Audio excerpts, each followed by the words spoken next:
Police కానిస్టేబుల్ల promotions గురించి. Police constable promotion అంశం అనేటప్పటికీ ఇది చాలా సంవత్సరాల నుంచి, దాదాపు ఒక 2-3 దశాబ్దాలుగా నలుగుతున్న అంశమే ఇది. మేము కొత్తగా డిపార్ట్మెంట్లోకి వచ్చినప్పుడు 30-35 సంవత్సరాలు అంటే కంప్లీట్గా ఒకటే ర్యాంకులో కానిస్టేబుల్ ఉద్యోగం చేసి పదవి విరమణ చేసే పరిస్థితి.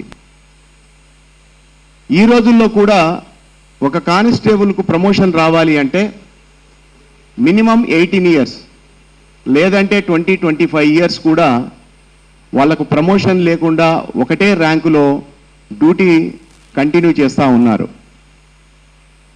పోలీసుల్లో 4 స్టేజుల్లో రిక్రూట్మెంట్ జరుగుద్ది.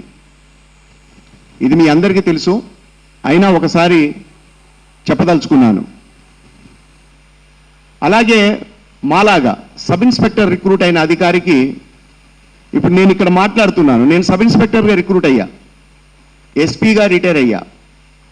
అంటే సుమారు ఒక 5 ప్రమోషన్స్ తీసుకున్నాను నేను. ఇన్స్పెక్టర్గా, డిఎస్పీగా, అడిషనల్ ఎస్పీగా, ఎస్పీగా.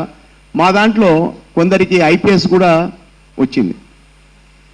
కానీ కానిస్టేబుల్గా రిక్రూట్ అయ్యే వాళ్ళకు మాత్రం సుదీర్ఘకాలం ఒకటే ర్యాంకులో ఉద్యోగం చేయాల్సిన పరిస్థితి వస్తోంది.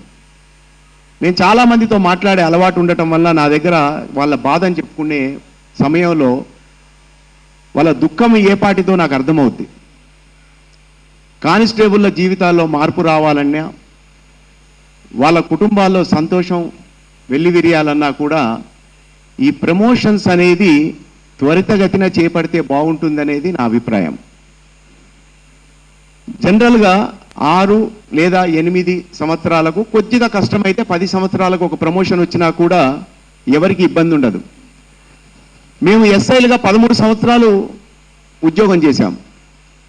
ఆ 13 సంవత్సరాలకే మాకు ఇంకెంతకాలం ఈ ర్యాంకులో ప్రమోషన్ రాదా అని మీటింగులు పెట్టుకోవటం, కోర్టులకు వెళ్ళటం, ఆఫీసర్లకు రిప్రజెంటేషన్లు ఇవ్వటం, ఇవన్నీ చేశాం.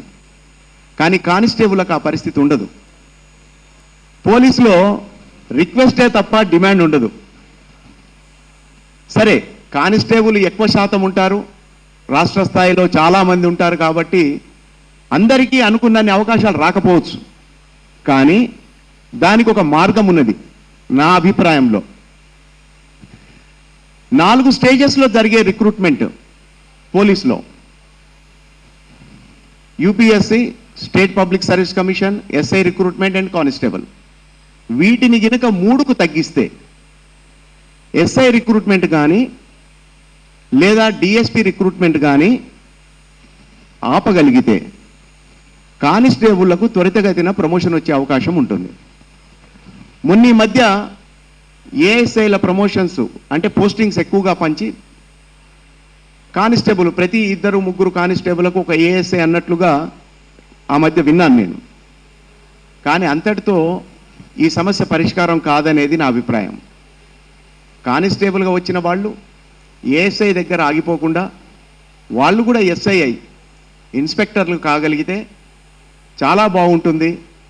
ఒక సమాజంలో ఒక కొత్త అర్థాన్ని మనం పంపించినట్టు ఉంటుంది. ఎందుకంటే మేము ఉద్యోగంలోకి రాకముందు కానిస్టేబుల్గా భర్తీ అయిన వాళ్ళు 4-5 తరగతి చదివిన వాళ్ళు, లేకుంటే చదువు కూడా లేని వాళ్ళు అయి ఉండొచ్చు. తర్వాత గ్రాడ్యుయేట్స్ వచ్చారు. ఇవాళ కానిస్టేబుల్స్గా రిక్రూట్ అవుతున్న వాళ్ళు పోస్ట్ గ్రాడ్యుయేట్స్ ఉన్నారు, బీఎడ్ చేసిన వాళ్ళు ఉన్నారు, చివరికి ఇంజనీరింగ్ గ్రాడ్యుయేట్ కూడా వస్తున్నారు. సరే, నిరుద్యోగం ఉన్న చోట ఒక ఉద్యోగం కావాలనుకునే ఒక యువకుడు అందొచ్చిన ఒక అవకాశాన్ని కానిస్టేబుల్గా రిక్రూట్ అయ్యి వెళ్ళిపోదాం అనుకోవటంలో తప్పులేదు. కానీ అలా వచ్చిన వాడు బీటెక్ గ్రాడ్యుయేట్ అయిన తర్వాత అతనికి కానిస్టేబుల్ ఉద్యోగాలు చూసినప్పుడు అతను కొంత నిరాశకు గురై ఇంతకన్నా మంచి ఉద్యోగం వస్తే బాగుంటుందని చెప్పి దానికి ప్రిపేర్ అవుతాడు. ఆ ఎగ్జామ్ రాసిన తర్వాత క్వాలిఫై ఉద్యోగం వస్తే మళ్ళీ వెళ్ళిపోతాడు. మళ్ళీ ఇక్కడ వేకెన్సీ. ఎందుకు? ఇక్కడ ప్రమోషన్ అవకాశాలు తక్కువగా ఉండటం వల్ల లైఫ్ లాంగ్ ఇక్కడే కానిస్టేబుల్గా ఉండలేక వేరే దారి వెతుక్కొని వెళ్ళిపోతున్నారు. అదే కానిస్టేబుల్గా రిక్రూట్ అయిన వారికి ఖచ్చితంగా నేను రిటైర్ అయ్యే టైం వరకు సబ్ ఇన్స్పెక్టర్గా, ఇన్స్పెక్టర్గా అవగలుగుతానని చెప్పి ఒక నమ్మకం ఇవ్వగలిగితే ఈ పోస్టింగ్లోంచి వెళ్ళిపోవటాలు వేకెన్సీలు పెరగటాలు అనేవి ఉండవు అనేది నా అభిప్రాయం.